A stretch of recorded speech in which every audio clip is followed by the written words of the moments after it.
안녕하세요. 오반바람복독바입니다. 구독과 좋아요, 알림 설정, 회원가입 부탁드리겠습니다. 시장금리 하락하고 있죠. 이에 비해서 은행들은 이 금리 하락이라는 큰 줄기와 반대되는 대출 빗장을 딱 걸어 잠그고 가상금리를 계속해서 올려대고 있습니다. 중앙은행에서 금리를 인하하지만 시중은행은 다시 금리를 인상하는 그런 어떤 역주행적인 모습을 보여주고 있는데요. 일단 가계대출 총량 관리 강화 기조 속에서 대출 파이가 줄어드니까 은행 수익 구조가 악화되잖아. 그러니까 당연히 이제 금리 간극을 벌리는 거라. 그래야지만 딱빨대 꽂아놓고 수익을 맥시멈 올리기 위한 이 은행의 스탠스가 계속해서 서바이벌, 생존할 수 있는 가능성이 높아질 수밖에 없기 때문이죠. 금융권에 따르면 하나은행의 신규 코픽스 기준 주담대 가상금리 2.99%, 0.44% 상승했습니다. 코픽스 금리가 2.51%로 전월보다 0.03포인트 떨어지면 이 코픽스 금리는 변동금리 기준금리입니다. 근데 이게 떨어지면 당연히 주담대 금리도 떨어져야 되는데 오히려 가상금리를 올려서 주담대 금리 자체를 좀 높이고 있다는 얘기죠.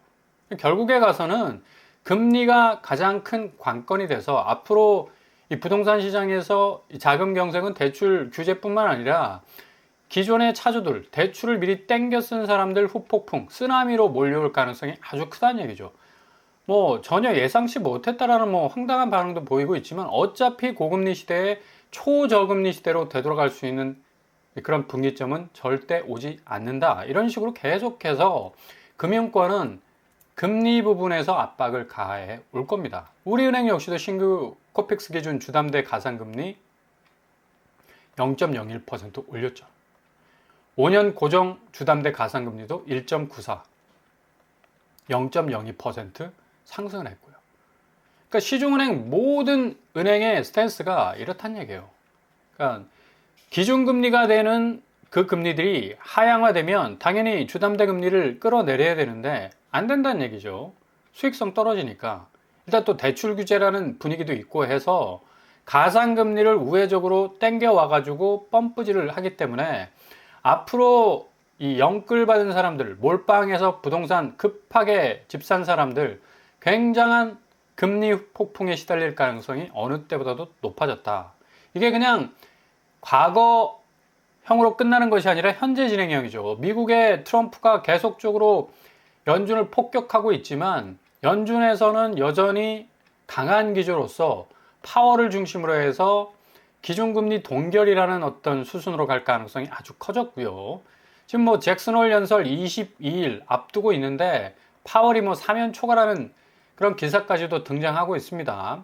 외부적인 압박 그리고 내부에서 또 균열 양상이 벌어지고 있어서 기준금리 동결 수순으로 갈 수 있겠느냐라는 물음표가 지금 찍혀 있지만 파월이 워낙에 강력하게 인플레이션에 대한 우려를 계속 드러내고 있기 때문에 앞으로 기준금리는 99.9%까지 이제 내릴 거다라는 전망이 우세했는데 80% 가까이 지금 내려왔어요. 그러니까 내일 이 잭슨홀에서 어떤 연설을 하느냐에 따라서 금리를 동결할 것이냐 아니면 또 금리적 탄력성을 가지고 지금 나오는 미국 고용지표, 경제지표 비교적 괜찮아 보이니까 금리를 인하하겠다라는 방향으로 갈 것이냐 두 분수령이 확실하게 나오게 될 것 같은데 대체적으로 시장에서는 금리 동결 쪽으로 기울어지고 있다는 얘기죠. 이러다 보니까 한은 역시도 기준금리 D-7일 남았습니다. 인하냐 동결이냐 엇갈리는 시장 전망이 나오고 있지만 실질적으로 경기 부양하기 위해서는 인하 쪽으로 가야죠. 근데 동결 쪽에 머물 수밖에 없는 게 지금 집값 부분입니다. 이게 제대로 6.27 규제 이후에 확실하게 잡혔다라는 어떤 신호가 체감적으로 오지 않거든. 오히려 이걸 집값을 펌프질을 해가지고 계속적으로 신고가 최고가 쪽으로 치고 나오니까 집값 자체가 다시 한번 주춤거렸다가 다시 시동을 걸어서 엑셀을 밟을 듯한 그런 어떤 느낌적 느낌을 계속 주고 있어요. 한은도 역시 이 부분을 지켜볼 수밖에 없는 거고 8, 9월은 좀 넘어간다 치더라도 10월 인하할 수 있지 않을까라는 가능성을 두고 있는데 한은도 아마 이번에 기준금리 동결할 가능성이 아주 높습니다. 이렇게 금융권의 사정이 이렇게 돌아가다 보니까 지금 부동산이 여전히 확실한 투기판적인 어떤 이 상황에서 빠져나올 기미가 전혀 보이지 않는 그런 어떤 상황으로 가고 있다는 얘기죠. 일단은 지금 경제 기조의 관세나 환율이나 또 주식시장이나 또 자본시장의 여러 가지 흐름들을 보건대 굉장히 지금 어려움에 당면할 가능성이 아주 높아요. 그래서 이런 부분을 해소하기 위해서는 고점에 물려있는 집값들을 빨리 끌어내려야지만 이게 지금 가장 큰 부실의 위험입니다. 그러니까 뭐 대기업이나 뭐 내수 경기 뭐 어려운 거는 오늘 내일 뭐 일이 아니었으니까. 근데 부동산 자체는 지금 너무나 이 버블이 끼어 있기 때문에 이거 한꺼번에 위기가 오게 되면 와르르 무너질 수 있다. 와르르 무너져 버리면 이거 기존의 자본시장, 자산시장 할 것 없이 완전히 국가 경제의 어떤 토대 자체가 흔들려 버릴 수 있는 위기가 올 수가 있습니다. 그래서 빨리 집값을 정상화 시키는 것이 한국 경제를 살릴 수 있는 가장 지름길이고 비상구란 얘기죠. 이런 의미에서 이 김용범 대통령실 정책실장이 부동산 정책 세금 안 쓴다는 거 오산이다 라는 경고까지 날렸습니다. 주거복지위에서는 필요한 모든 가용수단을 다 쓸 것이라고 지금 스탠스를 완전히 전환하지 않았습니까? 세금으로 집값 안 잡겠다는 이 대통령의 발언 공약 아니다 선을 일단 딱 그었고, 부동산 반등 조짐에 지금 계속해서 시그널을 보내고 있는데 확실한 어떤 이 대책을 카드로 쓸 것이다 라는 공식적인 언급을 했습니다. 그만큼 지금 부동산 개혁, 부동산 집값 정상화라는 부분이 어찌 보면 새 정부에 있어서는 가장 큰 당면 과제라고 할 수가 있어요. 지금 미국과의 관세 협상도 굉장히 중요하겠지만 이 관세 협상이 어차피 뭐 15% 선상에서 계속적으로 국내 모든 경기 다방면에 영향을 줄 거기 때문에 성장률이 빠질 수밖에 없습니다. 성장률이 빠지는 동시에 지금 거품이 끼어 있는 이 부동산 자체의 집값 자체가 정상화되는 어떤 마이너스 쪽으로 돌리지 못하면 이거 한순간에 무너져 버리면 이거 그동안 컨트롤 잘 해왔던 자본시장과 여러 경제 시스템 자체가 엄청나게 타격을 받을 가능성이 높다는 얘기입니다. 세금으로 집값을 잡지 않는다는 기조 전혀 아니란 얘기예요. 수단은 제약돼서는 안 된다라는 그런 이 강경 발언을 한 것도 역시 앞으로 확실한 부동산 시장의 규제가 등장할 가능성 높다라는 그런 어떤 워딩을 던지고 있는 거죠. 그리고 부처 산하 공기업 통폐합, 그러니까 구조적인 LH 등등 해서 부동산과 관계된 모든 공기업들, 공기업 스스로가 주체가 돼서 뭐 땅 팔아먹고 거기에 시세 차익 거두고 뭐 민간 업자들은 거기에 더 붙여가지고 분양가를 치고 나오니까 뭐 어마무시한 분양가로 지금 뭐 나오고 있지 않습니까? 그러니까 이런 어떤 이 전방위적인 분위기들 좀 통폐합해서 구조개혁으로 가겠다라는 또 노선도 지금 그었고요.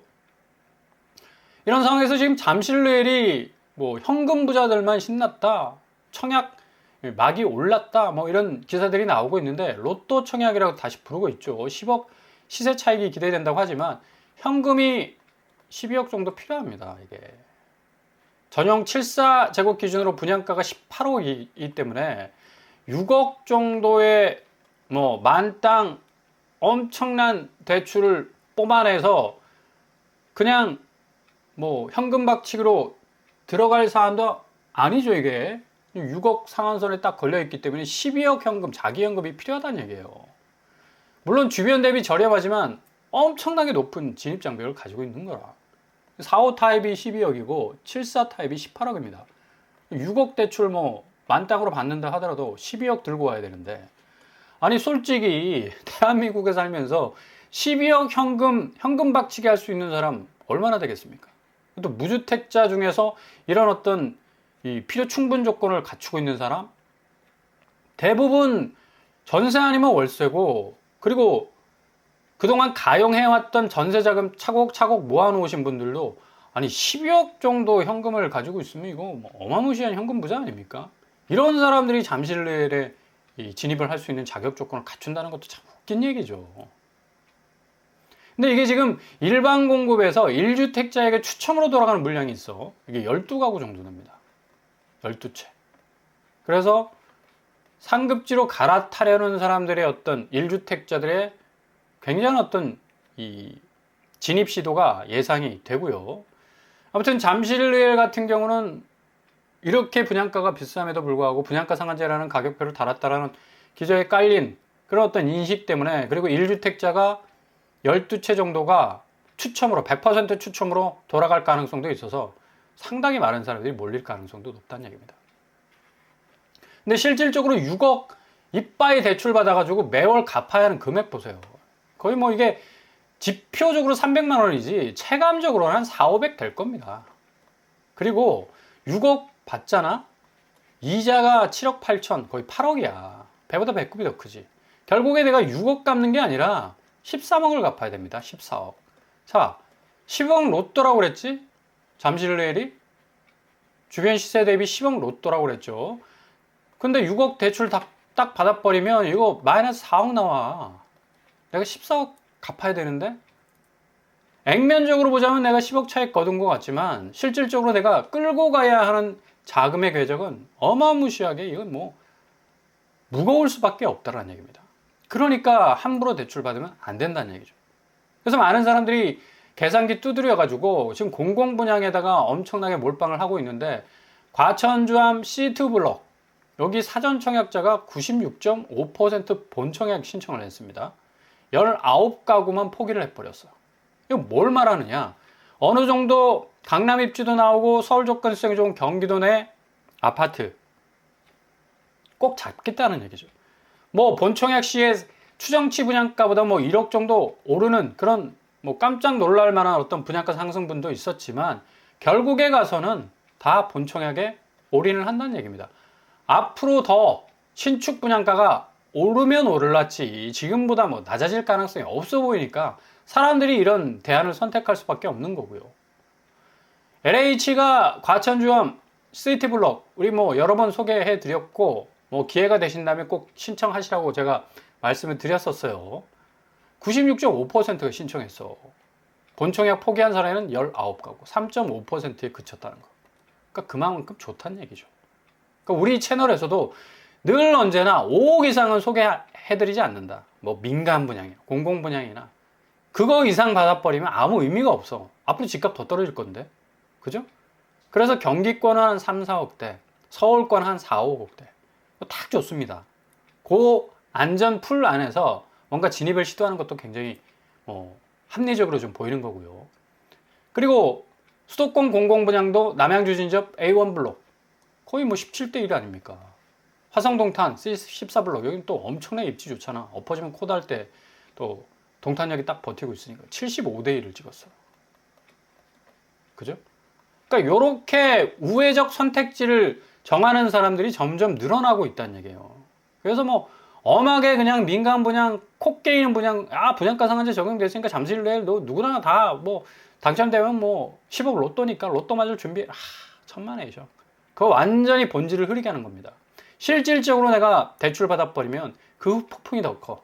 그 핸디캡 내가 무마하기 위해서 맷돌 갈아 놓아야 되는데 인생 자체가 정말 내 삶과 내 살과 내 피와 내 뼈를 다 갈아 놓아야 되는데 뭐 때문에? 집 한 채 때문에. 삶의 질은 그냥 추풍 낙엽처럼 우두두두 다 떨어져 버리고 그냥 너덜너덜한, 집이 너덜너덜해져야 되지 자기 삶이 너덜너덜해져가지고 내가 집을 위해 사는지 집이 나를 위해 사는지 본질이 호도된 그런 어떤 삶을 살면 안 된다는 얘기죠. 그러니까 사람들이 우회적으로 화성동탄 같은 C14블록 69가구 모집에 5,194명 75대 1을 찍고 있지 않습니까?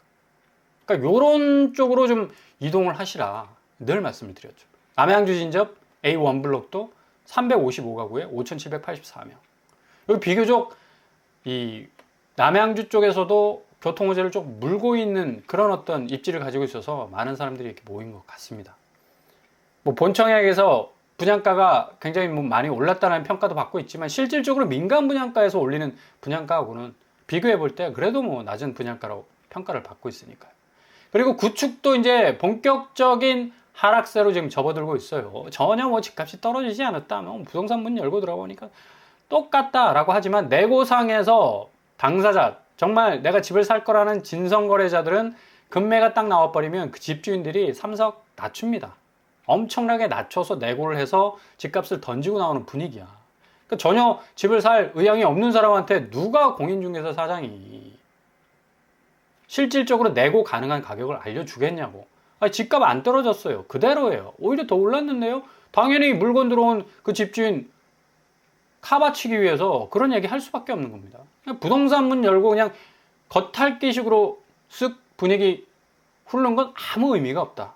그래서 번동주공 4단지 17평 지금 최고가 5억이었는데 3억 정도. 강북구는 뭐 3억 정도 나오는 그런 거래가도 있어요. 에코타운 2단지 하남시에 위치해 있죠. 33평 9억 4천 최고가를 찍었는데 집거래입니다. 5억 6. 집거래도 무시 못하죠. 고스란히 이후의 거래는 정상 거래가가 집거래 가격 따라가는 그런 어떤 추세를 보이고 있고요. 송파 파인타운 5단지 34평 최고가 15억을 찍었는데 10억. 7월 19일 거래죠. 마이너스 5억 나왔습니다. 등촌 아이파크 역시도 51평 최고가 15억 찍었는데 8억. 거의 뭐 7억 정도 떨어지는 그런 추세로 가고 있고, 동일 하이빌 뉴시티 성북구에 위치해 있죠. 66평 66평인데 18억 정도 최고가를 찍었는데 지금 10억 정도, 마이너스 8억 정도 나왔습니다. 고덕주공 9단지 강동구에 위치한 33평 15억 최고가를 찍었는데 8억, 뭐 7억 정도 지금 떨어지고 있는 상황이고, 이런 식으로 지금 계속해서 비강남권은 굉장히 큰 폭으로 하락 파일을 지금 키우고 있어요. 지금 뭐 집주인들이 굉장히 이 간보기 장세로서 눈치를 보고 있지만, 앞으로 8월달 살짝 지나가면 조금 더 센 규제 나오고 관세 협상 여해에 따라서 환율 그리고 코스피 시장, 자본 시장의 어떤 변동성에 따라서 부동산 시장도 역시 함께 움직일 가능성이 많다라는 얘기. 일단 달러 인덱스가 100에 가까워지고 있지 않습니까? 환율은 계속적으로 지금 1,400원 선을 지금 위협하고 있고요. 엔화와 위안화도 이런 어떤 동조화 현상을 보이고 있기 때문에 원화는 뭐 어차피 따라갈 수밖에 없는 형국이니까 환율 당연히 부동산에 엄청난 영향을 주죠. 결국에 가서는 대출 금리에 상당 부분 자극할 가능성이 높아서 지금 대출 규제 때문에 자금 조달이 어려운데 금리 때문에도 더욱더 브레이크가 걸릴 가능성이 높아서 앞으로 거래량은 더욱더 하방 압력을 크게 받을 것으로 예상이 됩니다. 지금 미국 증시도 거품 얘기 나오고 있는데 한국 아파트는 뭐 말할 것도 없잖아. S&P 500이 지금 4일째 계속해서 하락하는 추세 보이고 있습니다. 관세의 영향이 앞으로 이제 미국 물가를 직격하게 되고 기대감에 차 있었던 주식시장의 어떤 자본들을 좀 깨뜨릴 수 있는 가능성이 높아서 이런 영향 고스란히 한국 아파트 시장 받을 수밖에 없어요. 결국에 가서는 자산시장 역시, 특별히 한국의 아파트 시장은 변동성이 거의 없었잖아. 모든 세계의 자본시장이 흔들리고 자산시장이 깨져나가는 가운데 유일하게 우상향을 고집했던 한국 부동산 시장은 그 자체로서의 거품이었고 근거가 없는 자산 가치였고 정말 대책 없는 모래성 위에 쌓아 올린 그런 어떤 가치 개념이었기 때문에 이게 한순간에 그냥 와르르 무너질 가능성이 높다는 얘기입니다. 지금 생산자 물가지수도 한국은행이 발표했는데 상승 추세에 있고요. 국내 공급 물가지수도 지금 상승 추세에 있다. 즉 물가 전체 총산물 물가지수도 역시 전월 대비 상승 추세에 있다. 결국 이렇게 물가가 전체적으로 올라간다는 건 구매 의욕 자체를 떨어뜨리는, 뭐 액면 그대로 봐도 경제 플러스 마이너스 그 논리에 따라서도 앞으로 모든 부분에 있어서의 구매력은 더욱더 감소될 수밖에 없는데, 부가가치가 가장 높은 아파트 시장 누가 사줄 수 있겠습니까? 안 되지. 시금치 값이 뭐 171% 올랐다고 하는데, 이게 단순히 농수산물의 어떤 오름세로 치환해서는 안 된다는 얘기죠. 결국에 가서는 이런 구매력, 특히 매수세, 손절 향상, 그리고 거래량, 앞으로 어마무시한 영향을 줄 가능성이 높다는 얘기입니다. 그래서 좀 잘 지켜보시면서요.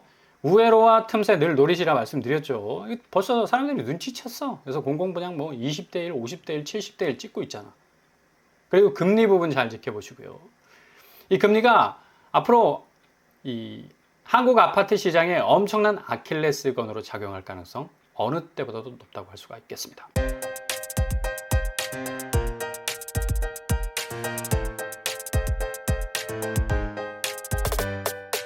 오늘의 부동산 캐리커처. 대통령실에서도 뭐 아주 강력한 어조로 부동산 시장에 지금 찔끔찔끔거리는 아파트 다시 상승세로 반등할까 말까라는 그 분위기. 이제 더 이상 뭐 세금으로 집값 잡지 않겠다라는 말은 공약이 아니기 때문에 얼마든지 2차, 3차 규제가 나올 거라는 그런 뉘앙스 비쳤습니다.